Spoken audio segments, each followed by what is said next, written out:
All right, so this is our first introductory video of Mother Oak Permaculture in Hants County, Nova Scotia, central Nova Scotia. We've got basically a 9-year-old permaculture evolution happening here.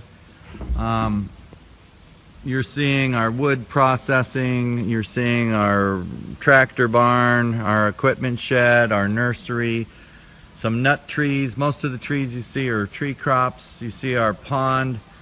This is our highest pond. It's right next to the house. Gravity feeds to everything below it if we need to. So you've got a wild area there. You're going to see our solar panels, which are on a post, which turn manually towards the sun. Pretty much straight ahead is the forest garden with the greenhouses in the background, where we've got cherry, apple, pears, grapes, some kiwis, and different things growing there. There's hazelnuts along the edges and more pears going on. So this is a market garden.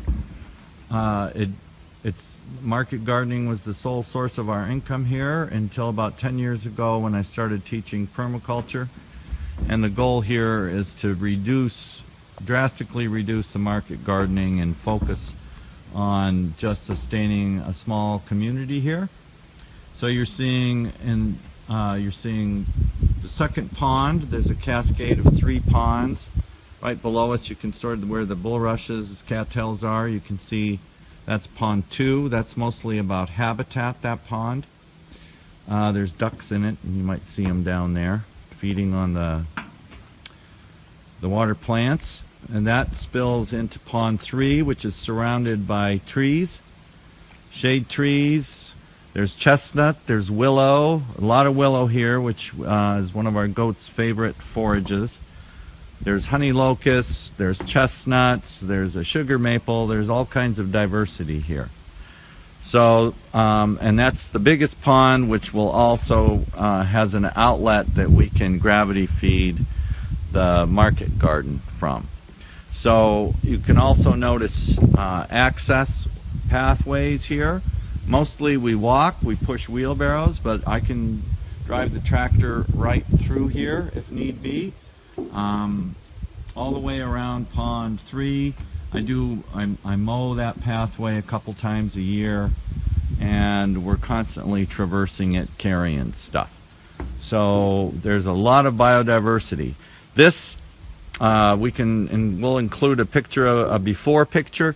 There was basically very, very little vegetation here 10 years ago. This was a very weedy piece of damaged land, and it was damaged when they bulldozed the topsoil off to create an elevation for this building. So what you're seeing is an example of regeneration, biological regeneration, and resilience, because there's a tremendous amount of food here growing. And if you pan to the left, all the way to the left, you'll see pastures out there. You can kind of glimpse the goat pasture, but those are our pastures out there. We keep 2 beef cows, which will get covered later.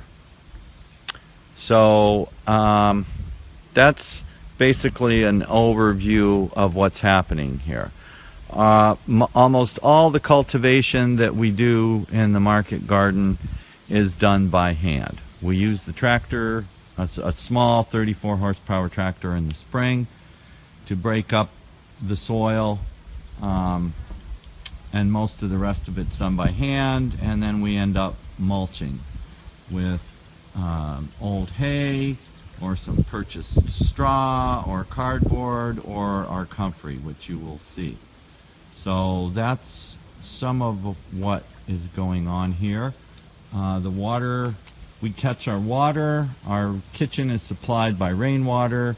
Our greenhouses, there was a pump here on a drilled well that waters the greenhouses, but we could lose that and be self-sufficient in water. So part of what we've done here is to design for disaster, and that's drought, that's wind, that's flood. You'll see windbreaks all over the place, and they're doing their jobs. So that's a bit of an overview, and the rest of the videos are going to focus on more detail with the livestock and the building that we're standing on and the gardens.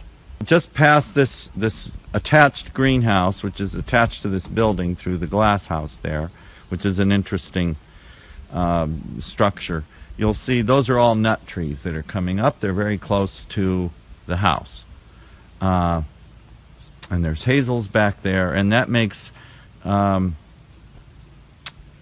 dealing and controlling predators on our nut trees, animals that want to eat our nut trees, are less likely to invade us because it's so close to the house. The same with the fruit trees. We're out and about. There's nothing isolated about this area. It's mostly, you're looking at zone 1, 2, and 3, and a permaculture design. All right, I think that's good. Okay, so it's June, the solstice is tomorrow. We're here at Mother Oak Permaculture. We're going to do a short version of a tour here. So we'll get started. It just rained a lot last night, so the grass is long and wet and drooping.